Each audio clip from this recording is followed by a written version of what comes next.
So these principles and the recent projects stem from Mayor Bloomberg's Plan YC plan, long-term sustainability plan, which he announced in 2007. And one of the basic ideas behind that plan was that the only way to really secure the city's future growth was to improve the efficiency of the city and the quality of life in the city. And we really live in an economic environment where the best and the brightest can locate anywhere. Capital can locate anywhere. So it's extremely important as an economic development strategy that we look to create attractive, beautiful places that people want to enjoy. So one of Mayor Bloomberg's initiatives called for reimagining the public realm. And that's very much what New York City Department of Transportation has been working on, really fleshing out that chapter. What does that really mean? And we elaborated on those goals in our World-Class Streets report, which lays out a broad public realm strategy for the entire city streetscape.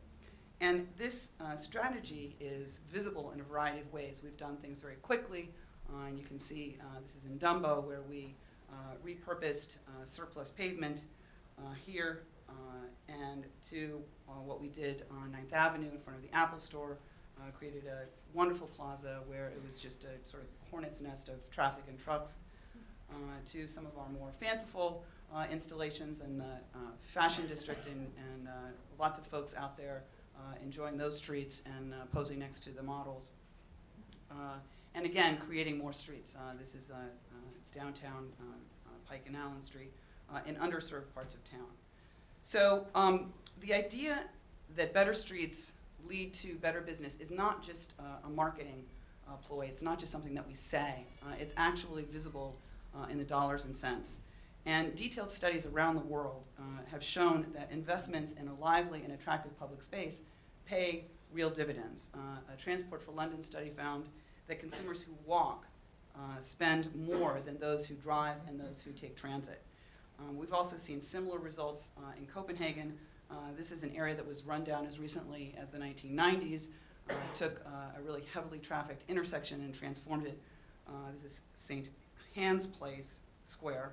They transformed that, and the new flow of people that came from that investment provided a consistent retail base for the shops and cafes and the neighboring stores, and was a great home run.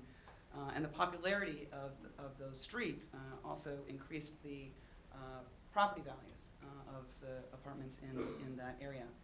And it's not just a European phenomenon. We've also seen this in Asia. This is in Nanjing Road East in Shanghai, which is a fully pedestrianized road.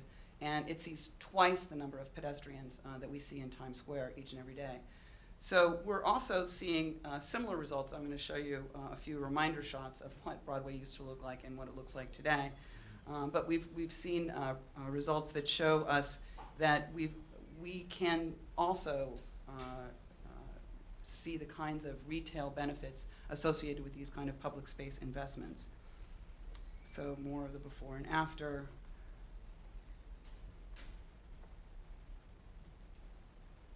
And here are some of the key outcomes. People finally have room to walk in this part of town. And 80% of the people are now walking safely through Times Square, not having to trade the safety of the sidewalk for the street just to get through.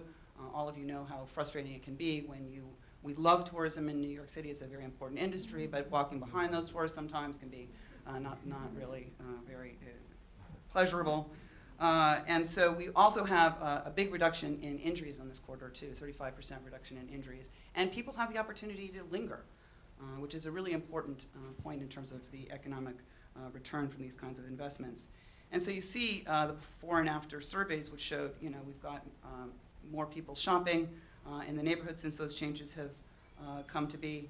A very important industry for us, the theater industry, and we saw 70% of theater goers now really said that they had a very positive